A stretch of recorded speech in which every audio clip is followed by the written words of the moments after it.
The city of Kansas City had seen big nights before: championship parades, concerts that shook the streets, festivals that painted the skyline in fireworks, but nothing quite like this.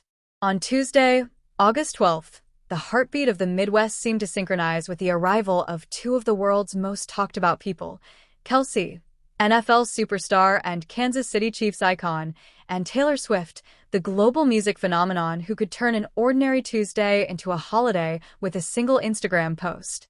It wasn't just an album release. It wasn't just a red carpet event. It was a collision of two cultural planets.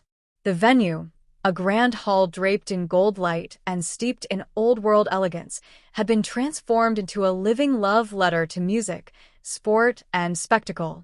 Long before the pair even arrived, the streets outside were lined with fans clutching handmade signs, posters, vinyl sleeves, and Polaroids. Teenagers in glitter makeup stood shoulder to shoulder with middle-aged football diehards in Chiefs jerseys. Every few minutes, the crowd's murmur would swell into cheers at the faintest sign of movement: a delivery truck rumbling past, a car slowing at the corner, until finally, a sleek black SUV turned the corner and rolled toward the entrance. The energy flipped from anticipation to pure electricity. Security staff moved into position, cameras tilted upward, and chants of "Taylor, Kelce" began to echo. First to emerge was Taylor, the very picture of effortless glamour. She wore a flowing lilac gown patterned so subtly it seemed to shift under the flashes, her hair loose and softly curled, catching the glow of the marquee lights. As she turned toward the crowd, the corners of her mouth lifted into that famous, heart-stopping smile, the kind that makes you feel she's smiling at you personally, even in a sea of thousands. A small, graceful bow to the fans was all it took to send them into a frenzy. Then came Kelce. Tall, broad-shouldered, wearing a perfectly tailored black suit and crisp white shirt left open at the collar, casual confidence wrapped in elegance. He stepped forward without hurry, his gaze fixed not on the cameras but on Taylor. In a small, unspoken moment that no lens could fully capture, he reached for her hand, lacing his fingers with hers. It wasn't staged. It wasn't for the press. It was simply him saying, without words, "I've got you." The walk from the SUV to the entrance was less than 30 steps, but those 30 steps were enough to dominate every trending topic on social media within minutes. Fans on both sides of the barricades screamed encouragement, shouted song requests, and yelled for Kelce to bring home another Super Bowl.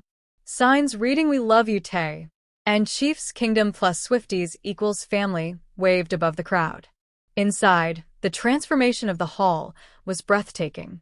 Overhead, hundreds of warm yellow lights reflected off the high, arched ceiling, casting a golden hue over the space.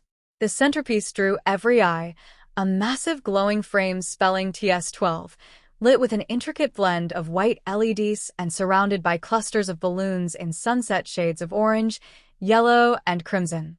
It wasn't just a number. It was a symbol, a nod to the release date, to the 12th chapter of Taylor's artistic evolution, to the quiet significance only her most devoted fans could decode. An older fan, her hands gripping the security rail, had tears in her eyes as she spoke to a local reporter. "I watched Kelce play his rookie year. I listened to Taylor when she was just a teenager with a guitar. Seeing them walk in together, it's like seeing two worlds I love finally meet."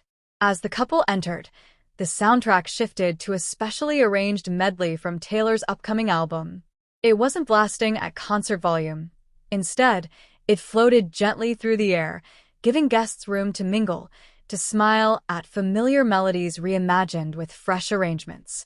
The space felt both intimate and grand, as if the walls themselves were in on the secret that this was more than just a press event. Kelce leaned down and whispered something to Taylor, the kind of private comment meant for her ears only. She laughed, tilting her head just enough for her hair to catch the light, and for photographers to capture the moment that would, hours later, dominate Instagram feeds and celebrity news pages. From the far side of the hall, one of the event organizers looked on with quiet satisfaction. "We wanted this to feel like Kansas City's night, not just Taylor's," they explained. Kelce was a huge part of helping us choose the location and making sure the security and flow made sense. They weren't just guests tonight. They were partners in creating this. The seating arrangement was simple yet elegant. Round tables draped in ivory linens, each adorned with small crystal vases holding fresh lilac blooms to match Taylor's dress. Guests settled in. The lights dimmed slightly, and the MC's voice echoed warmly through the room as they invited Taylor to take the stage. The applause that followed was more than polite. It was an eruption of genuine affection. As she rose, Kelce gave her hand one last squeeze before stepping back into the front row, his eyes locked on her as if no one else existed. Taylor took a breath, her smile softening into something more personal. "Kansas City," she began, her voice steady but tinged with emotion, "has always held such wonderful memories for me. It's a place where I feel at home, especially when I'm with the people I love. And you've all welcomed me so warmly. I couldn't imagine sharing this moment anywhere else." She paused, scanning the crowd, letting the words land. "This album, it's a new chapter in my life.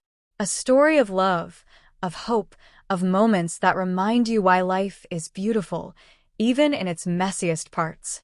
The room held still, the air thick with the weight of the moment. Outside, the streets were still packed with fans who couldn't get inside, but refused to leave. They stood under the warm August night sky, following the speeches through live streams, singing along whenever an old favorite played over the speakers. By the time the event wound down, it was clear this was more than a publicity stop. It was a statement about music, about connection, about the strange and beautiful way love can bridge worlds as different as stadium turf and sold-out arenas. And for Kansas City, August 12th would be remembered not just as the day an album dropped, but the night the city itself became part of the story.